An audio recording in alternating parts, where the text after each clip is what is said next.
Iran का पवित्र शहर मशहद आज आंसुओं में डूबा है। जहां अयतुल्लाह अली खमेनी ने अपनी जिंदगी की पहली सांस ली थी, आज उसी शहर की मुकद्दस मिट्टी उन्हें हमेशा के लिए अपने आगोश में लेने वाली है।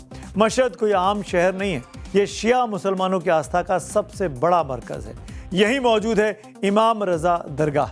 शिया समुदाय के 12 पवित्र इमामों में से इमाम रजा इकलौते ऐसे इमाम हैं जिन्हें ईरान की मिट्टी नसीब हुई है और आज इसी मुकद्दस ज़मीन पर खमेनी सुपुर्दे खाक हो रहे हैं। इस आखिरी सफर को ईरान ने अपने सबसे बड़े शक्ति प्रदर्शन में बदल दिया। जब खमेनी का ताबूत स्पेशल प्लेन से मशहद पहुंचा तो आसमान में ईरानी फाइटर जेट्स ने उनके विमान को एस्कॉर्ट्स करते हुए सलामी दी। ईरानी मीडिया का दावा है कि 27 देशों के 4700 से ज़्यादा अंतर्राष्ट्रीय मेहमान इस ऐतिहासिक विदाई के गवाह बनने मशहद पहुंचे हुए हैं। अयतुल्लाह अली खमेनी को मशहद में सुपुर्द खाक किए जाने से पहले ही ईरान सरकार ने उनके आवास पर हुए हमले का पहला आधिकारिक वीडियो आज जारी किया। 28 फरवरी को अमेरिका इजराइल के जॉइंट अटैक के पहले ही दिन खमेनी साहब की मौत हुई थी। इस हमले में उनके परिवार के कई सदस्य और करीब 40 टॉप ऑफिसर्स की जान चली गई थी। हमलावरों ने खमेनी के आवास बैते रहबरी पर एक साथ 35 मिसाइलें उस दिन दागी थी। सेंट्रल तेहरान में स्थित ये बिल्डिंग कभी ईरान की सत्ता का मुख्य केंद्र था। वीडियो में सबसे ज्यादा तबाही इमाम खुमैनी हुसैनिया हॉल की दिखाई गई है। यही वो जगह थी जहां खमेनी महत्वपूर्ण मुलाकातें करते थे और तकरीरें दिया करते थे। कॉम्प्लेक्स में कई इमारतें थी जिनमें दफ्तर और प्रशासनिक भवन शामिल थे। हमले में इसका ढांचा पूरी तरीके से ढहा हुआ दिखाई देता है। एक तरफ अली खमेनी को अंतिम विदाई दी जा रही थी तो दूसरी तरफ आसमान में अमेरिकी फाइटर जेट्स की गड़गड़ाहट थी। ईरान की रिवॉल्यूशनरी गार्ड्स का दावा है कि अमेरिका ने खमेनी के अंतिम संस्कार से दुनिया का ध्यान भटकाने और कार्यक्रम में खलल डालने के लिए एक बड़ी साजिश रची है।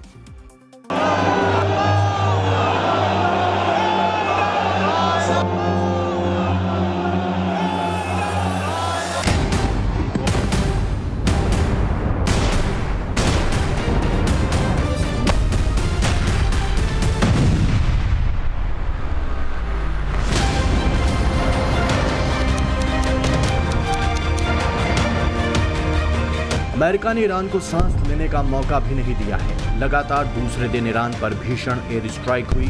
अमेरिकी सेंट्रल कमांड ने बाकायदा इस हमले का एक वीडियो जारी कर पूरी दुनिया को अपनी ताकत का ट्रेलर दिखाया है।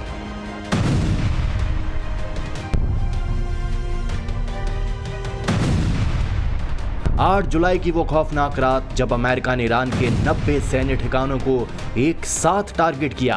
अहवाज में हुए इन हमलों में 3 लोगों की मौत हो चुकी है। अमेरिका ने ईरान की रीढ़ तोड़ने के लिए किन ठिकानों को चुना, जरा वो देखिए। एयर डिफेंस सिस्टम ताकि ईरान हवाई हमले न रोक सके, कोस्टल रडार सिस्टम, मिसाइल और ड्रोन स्टोरेज साइट्स और नौसैनिक ठिकाने और मिलिट्री लॉजिस्टिक इंफ्रास्ट्रक्चर। वहीं अमेरिका ने खमेनी के अंतिम संस्कार से ठीक पहले मशहद के 2 बड़े पुल उड़ा दिए। ईरान ने दावा किया कि अमेरिका खमेनी के जनाजे में रुकावट डालना चाहता है। अमेरिका ने 90 ठिकाने उड़ाए तो ईरान भी शांत नहीं बैठा। ईरान ने खाड़ी देशों में मौजूद अमेरिकी ठिकानों पर ड्रोन्स का झुंड छोड़ दिया है। ईरान का ये पलटवार अमेरिका के लिए सीधी चेतावनी है। ईरान ने कुवैत में अमेरिकी सेना के पैट्रियट मिसाइल सिस्टम को टारगेट किया। कतर में अर्ली वार्निंग सैटेलाइट एंटीना पर ड्रोन से सटीक वार किया गया। तो वहीं बहरीन में अमेरिकी सेना के फ्यूल टैंक पर हमला हुआ। स्थिति इतनी खौफनाक है कि आज बहरीन में एक ही दिन में तीसरी बार एयर रेड यानी हवाई हमले के सायरन बजाए गए। बहरीन गृह मंत्रालय को नागरिकों के मोबाइल पर इमरजेंसी SMS भेजने पड़े। ईरानी ड्रोन और मिसाइल के खौफ में पूरा बहरीन है।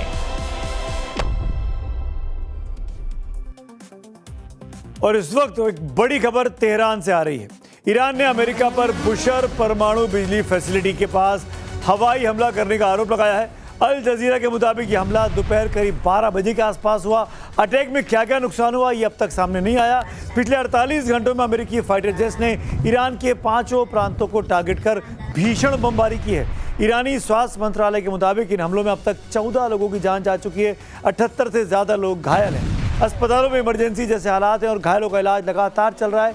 वहीं अमेरिकी हमले के बाद ईरान ने तेहरान मशहद रेलवे लाइन पर यात्री ट्रेन सर्विस स्थायी रूप से बंद कर दी है। ईरान रेलवे के मुताबिक हमले में ट्रैक को नुकसान पहुंचा, जिसके बाद ये फैसला लिया गया है। एक और बड़ी खबर, ईरान के मशहद के एक होटल के बाहर अमेरिकी राष्ट्रपति ट्रंप के नाम का एक पोस्टर देखा गया है। इस पर लिखा है वी विल किल ट्रंप। उधर अंकारा में नाटो समिट के दौरान ट्रंप ने कहा कि वो ईरान की किल लिस्ट में अब पहले नंबर पर आ चुके हैं, लेकिन उन्हें इसकी कोई परवाह नहीं है। ट्रंप ने दावा किया कि वो ईरान को किसी भी कीमत पर परमाणु हथियार हासिल नहीं करने देंगे। और ट्रंप की इन धमकियों पर ईरान की ओर से भी लगातार पलटवार हो रहे हैं। ईरानी संसद के अध्यक्ष मोहम्मद बागिर गलीबाफ ने एक्स पर अमेरिका को एक सीधी धमकी दी है। गलीबाफ ने कहा, हमला करोगे तो जवाब भी मिलेगा। गलीबाफ ने साफ कर दिया कि अमेरिका का गुरूर, उसके झूठे वादे और अब उसकी सबसे बड़ी भूल साबित होने वाले हैं। हॉर्मुज स्ट्रेट का रास्ता अब किसी सुपर पावर की धौंस से नहीं, बल्कि सिर्फ और सिर्फ ईरान के फरमान से खुलेगा। लड़ाई की जड़ में यही हॉर्मुज स्ट्रेट है, जिस पर दोनों की निगाहें हैं। ईरान और अमेरिका के तेवर से साफ है कि खाड़ी में अब सीज फायर की हवा निकल चुकी है। सवाल है कि आखिर अप्रैल में हुआ सीज फायर और जून में साइन हुआ MOU यानी मेमोरेंडम ऑफ अंडरस्टैंडिंग अचानक क्यों टूट गया। सारी दुनिया सोच रही है, आप भी जानना चाहते होंगे, क्यों दुनिया एक बार फिर तीसरे विश्व युद्ध के मुहाने पर खड़ी हो गई है। 3 दिन पहले यानी 6 जुलाई को स्ट्रेट ऑफ हॉर्मुज में 3 कमर्शियल जहाज़ों पर हमला होता है।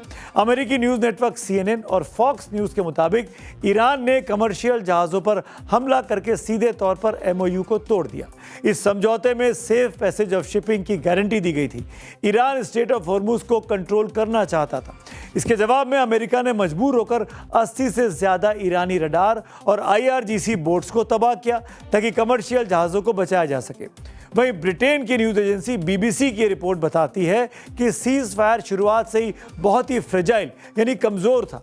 ईरान का आरोप है कि अमेरिका ने पहले समझौते तोड़े, उस पर नाकेबंदी और प्रतिबंध लगा दिए। ईरान का मानना है कि अपने जल क्षेत्र में सेफ पैसेज की शर्तें तय करने का हक सिर्फ ईरान का है, अमेरिका का नहीं।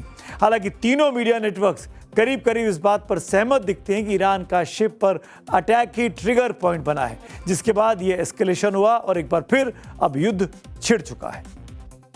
कार्यक्रम के आखिर में आ गया हूं रोज की तरह सबसे इंपॉर्टेंट और मेरा फेवरेट सेगमेंट पब्लिक व्यू का, जनता क्या कहती है स्टोरीज के बारे में।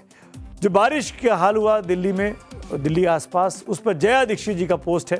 केवल 1 घंटे की जोरदार बारिश सिस्टम के सभी दावों की पोल खोल कर रख देती है।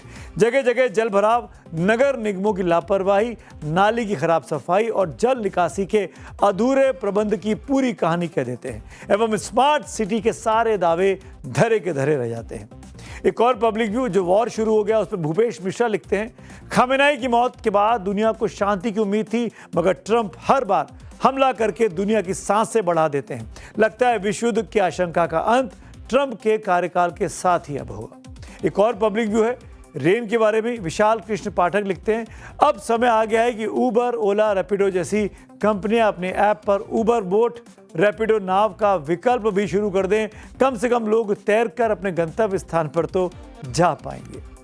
तो आज मेरे साथ इतना ही, आपसे मुलाकात होगी कल, तब तक के लिए शुभ रात्रि।